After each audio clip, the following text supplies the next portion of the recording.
What I'm going to share with you are going to be several things that you need to know before you buy land. These are things that will eliminate stress out of your life. It'll save you money. It'll make you a better property buyer. I have over 30 years experience. I've bought and sold hundreds of homes. I own dozens of homes now, way too many actually. First and foremost, let's talk about walking the land. This is what we're doing today. We're in Ohio, and you can see the farmland. This is a property that if you're going to buy it, you got to take a look at it. You got to see the high points and the low points. Back up this way, we got a low spot, which you'll see over there. Over here, we have higher ground. This is basically good farm ground. Right next to it, we've got a bunch of trees, as you can see over there. So we're out walking it. We want to see, is it dry? Is it wet? And guess what? It's not a sunny day, so this is a great day to do it. We can see exactly how it lays and what goes on. We'll notice down at the back, when we get down that way, there's a little creek down there. It's a good piece of property. So that's number one. Number two, and my most important thing, I say talk to the neighbors. Go talk to any neighbor that you can. They can't wait to tell you what's going on with the property.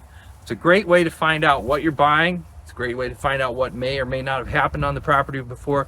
It's an awesome thing to do. Tip number three is make sure you do not overpay for the land. You need to get some type of comparable. You can get that online. You can get it from a real estate agent. You can also get it by doing an appraisal. An appraisal is a way that you could get the owner to agree on a price if an independent appraiser takes a look at the property and gives his independent evaluation of what it's worth.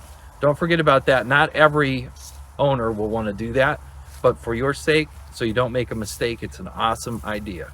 Number four, and this is extremely important, is to survey the land, or at least find the pins on the ground. Now, typically land has been surveyed within the last 20, 30 years, something like that.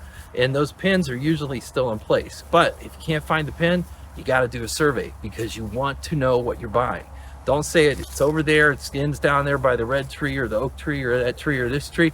Find the pin, know what you're talking about. That way you won't get beat up. Number five, this is probably of higher importance, but now that we've gotten through those four, number five, we want to know, is there water available on the land? Now that can come through city sewer, which is great, although it's expensive, but it's great. If you don't have city sewer, if you're rural like we are here, then you have to know if you have the ability to be able to find water in the ground. In Ohio, it's not usually that hard. I mean, we got to go 100 or 150 feet. It's not too bad. There are some states that'll be watching. You don't have to go that far. You can drill a 40 or 50 foot well.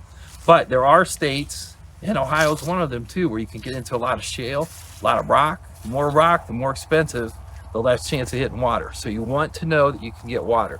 In that case, you may want to have a well driller out before you make an offer to make sure that they can look at the maps and see if there's water available, just to protect yourself, because you want to know you can get water if you invest the money in the land. Number six, check the FEMA website. Make sure that you're not in a floodplain. This can get very complicated, although it's a pretty simple process. You want to look at that map and you want to make sure that it is not in the FEMA wetland. You'll never get resale on it. You'll never be able to sell it. I've been through it.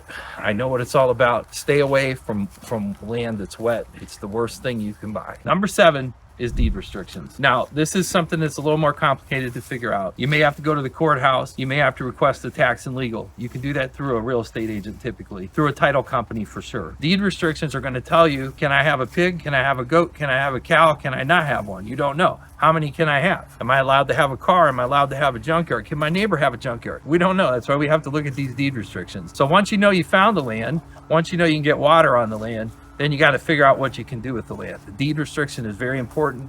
Make sure you check that out.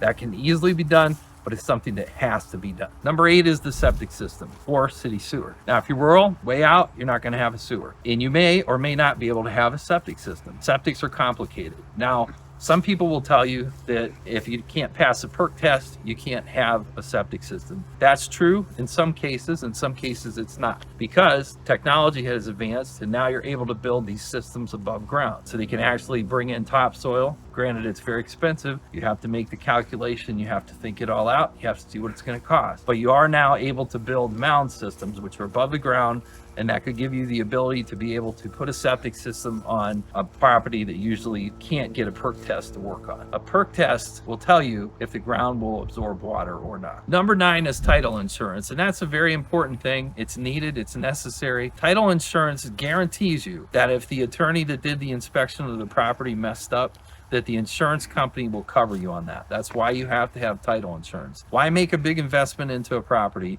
and then not spend a few dollars to get title insurance? It's extremely important. It's cheap and well worth your time to preserve your investment for you and your family to come.